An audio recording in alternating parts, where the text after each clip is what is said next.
সবাইকে নতুন একটা ব্লগ ভিডিওতে স্বাগত জানাই। আর শ্রাবণ মাসের তৃতীয় সোমবারের পূজা অর্চনা কীরকম দিলাম।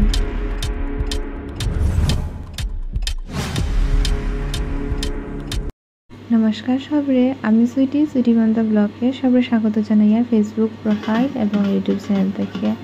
তো আজকে সকালে ভোরবেলা 5টার দিকে আমি উঠে গেছিলাম। সকালের আর কি বাসি কাজকর্ম শেষ করতে দেখি আমরা ঘরের পাশের দিকে ভোলেবমের যাত্রীরা যাইরা মহাদেবের আর কি জল ভরার লাগি তারা গেছিলা নদীতে। আর জল ভরিয়ে আমরা ঘরের পাশের দিকে যাইরা। তো আমরা হাটলিছড়া বড় বাসা বাড়িটা আমরা ঘরের পাশেই, অল্প জায়গা হাঁটিয়া গেলেই বড় বাসা বাড়িটা পাওয়া যায়। তো এখানের একটা ছোট ভিডিও আমি উঠাই লিছিলাম, আপনার সঙ্গে শেয়ার করলাম। তারপরে স্নান করিয়া ঠাকুরের পূজা অর্চনা দেওয়ার লাগিয়ে আই গেছি আমরা ঘরের পাশে কালী মন্দিরও। তো আমার সঙ্গে সোনার পাপা সোনা আসিল।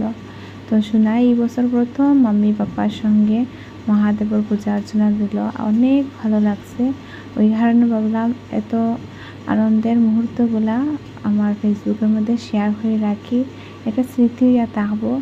তো শ্রাবণ মাস চলাকালীন প্রথম সোমবারের পূজা অর্চনা দিতে পারছি, আর তৃতীয় সোমবারের পূজা অর্চনাটা দিচ্ছি। যাই হোক, প্রথম মা কালীর স্থানটা পরিষ্কার পরিচ্ছন্ন করিয়া এখানেও মা কালীর পূজা দিলাইছি। তারপরে সোনার পাপা একসঙ্গে মিলিয়া তারা মহাদেবের শিলাতে জল অর্পণ করলা। তো দুঃখ এটাই আর কি, আওয়া দুধ পাইছি না, ওই কারণে। যাই হোক, মনের ভক্তি আর বনের ফুল যেটাই দেই না এখানে মহাদেবে কিন্তু গ্রহণ করেন। তো এক মনে আমরা কালী মাতার মন্দিরে যেখানে মহাদেবের স্থান আছে এখানে গিয়ে পূজা অর্চনা শেষ করে রয়েছি। তো শেষ করার পরে আইসি ঘরে আওয়ার পরে তোমার আমরা ঘরের যে নিত্য দেবদেবী আছেন তারারও পূজা অর্চনা শেষ করলাম। তো এখানেও আর কালী মাতার মন্দিরে আমার ধূপধুনা দেখানি শেষ।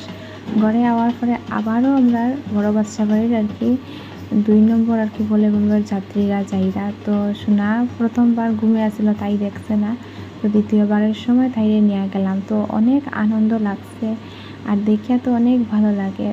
তো মহাদেবের পূজা অর্চনাটা তারা যেরকম করেন মানে দেখতেই আর কি মনটা ভরে যায়। তো তারা সবও গেছিলা নদীতে জল ভরার লাগিয়া, হাঁটিয়া অনেক আর কি গান বাজাই যাইরা। তো এটা তাইও আমার আর কি চিনে, তাই হাসে আর কি আমার দেখিয়া।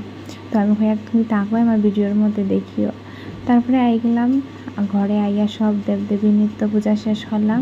আমরা বেলগাছের গোড়াতে যে মহাদেব আছেন তান পূজা শেষ করলাম।